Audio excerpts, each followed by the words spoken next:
olvidándose de su belleza, de su genio. Millones de personas viviendo sus vidas, inconscientes.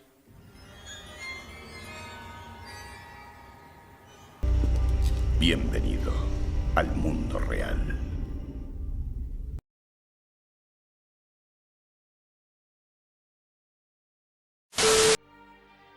El nivel del agua debería ser ya por sí sola suficiente evidencia para demostrar que no existe curvatura esférica en la superficie de la Tierra, ya que el agua siempre busca mantenerse plana y nivelada, y a diferencia de imágenes fraudulentas, de textos adoctrinadores, de argumentos mágicos y de divulgadores cientificistas, el agua no miente.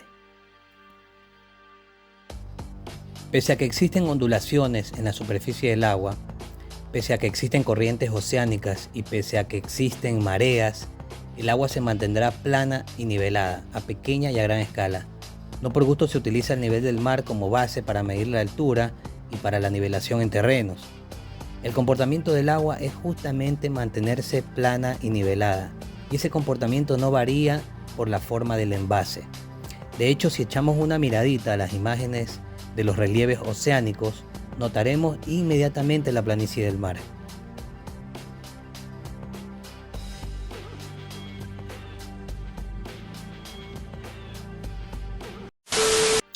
Este es el Salar Uyuni en Bolivia. Tiene 10.000 kilómetros cuadrados y cuando se congela en temporada invernal son 10.000 kilómetros cuadrados de superficie plana, completamente plana. ¿Cómo es posible que esto ocurra en un mundo esférico? Simplemente no es posible, pero hay defensores del modelo globo que tratan de justificarse diciendo que los terraplanistas están equivocados, ya que la Tierra no es una esfera, sino más bien un esferoide oblato.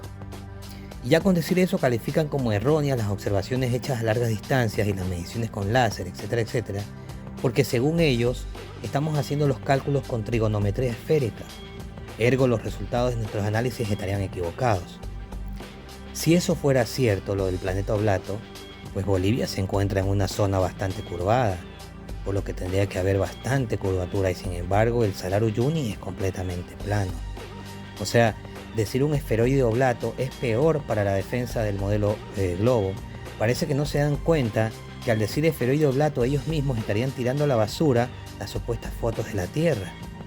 Ellos mismos estarían tirando a la basura el argumento de que la Tierra es casi una esfera perfecta.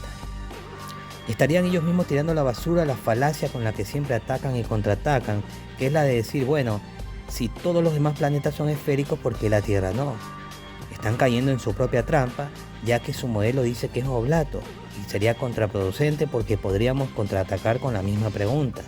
A ver, si los demás planetas son esféricos, entonces ¿por qué la Tierra es oblata?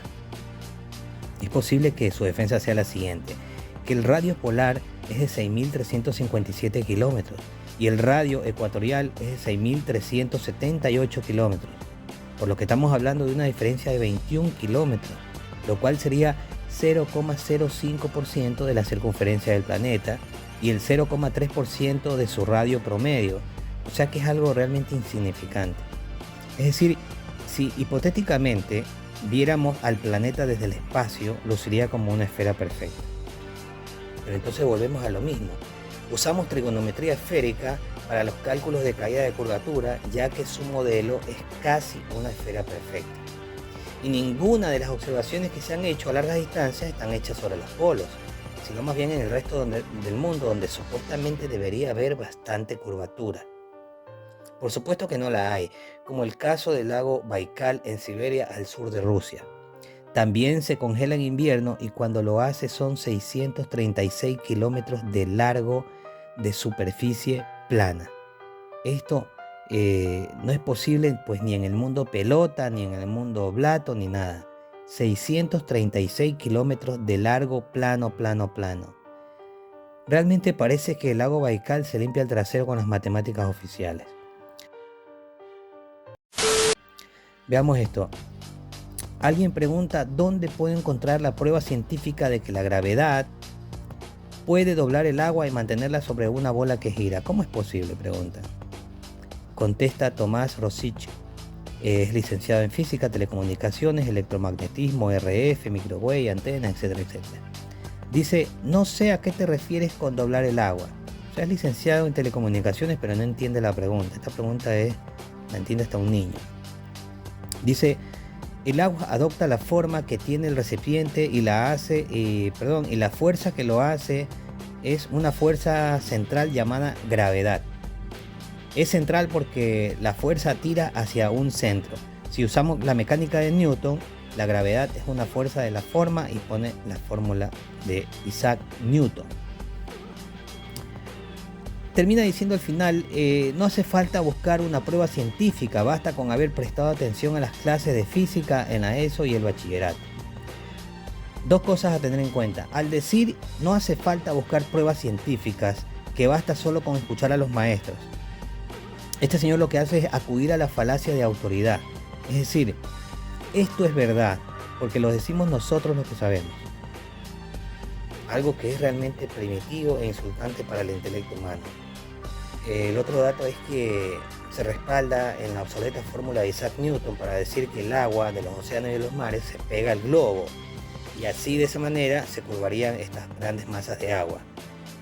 Para esto debemos explicar, o para los que no lo saben o para los que no lo recuerdan, en qué consiste la fórmula de Isaac Newton. Básicamente dice que dos cuerpos se atraen mutuamente por tener masa. Mientras que más cerca estén, mayor será la atracción y mientras más lejos, menor. Veamos entonces, he puesto aquí a estos tres astros, el Sol, la Luna y la Tierra, y he colocado sus masas, según los datos oficiales, y las distancias que los separan. Ahora, voy a utilizar esta bonita fórmula y la reemplazaré con los datos oficiales que tenemos. Vamos a ver qué resulta. Primero veremos cuál sería la fuerza gravitacional entre el Sol y la Tierra. Realizo la operación incluyendo la constante gravitacional, que es esta, y su valor. Como resultado me da que la fuerza de atracción gravitacional entre el Sol y la Tierra es 3,59 por 10 elevado a la 22 newtons. Newton porque estamos hablando de fuerza. Ahora haré lo mismo para la atracción gravitacional entre la Tierra y la Luna y me da 1,98 por 10 elevado a la 20 newtons. Por último, haré lo mismo para la fuerza gravitacional entre el Sol y la Luna y me da 4,44 por 10 a la 20 newton. Ahora, viendo los resultados, ¿entre quiénes hay mayor fuerza de atracción? ¿Entre la Tierra y la Luna o entre el Sol y la Luna? Obviamente entre el Sol y la Luna. Esto quiere decir que si esta fórmula fuera cierta, el Sol tendría que quitarle a la Tierra su luna, arrancarla de su órbita y llevársela, puesto que hay más fuerza de atracción gravitacional entre el Sol y la Luna que entre la Tierra y la Luna. ¿Y esto pasa? No. Parece que el uso de esta fórmula es netamente ridículo, además de ser pseudocientífica. Recordemos que para que algo sea científico debe tener sustento experimental. Y cuando Isaac Newton hizo esta fórmula, no conocía ni la masa de los astros, ni la distancia que los separa, tampoco conocía el valor de la constante gravitacional, o sea, nada de sustento. Por lo que dice este supuesto conocedor del tema serían puras mentiras. Recordemos que mentir es afirmar como cierto algo que no lo es, y es lo que hacen la mayoría de estos defensores del globo, mentir. No olvidemos que las personas mienten y que debemos hacer caso a la única cosa que no miente, la evidencia. Y la evidencia demuestra por las observaciones a larga distancia que la Tierra es técnicamente plana. Como reflexión,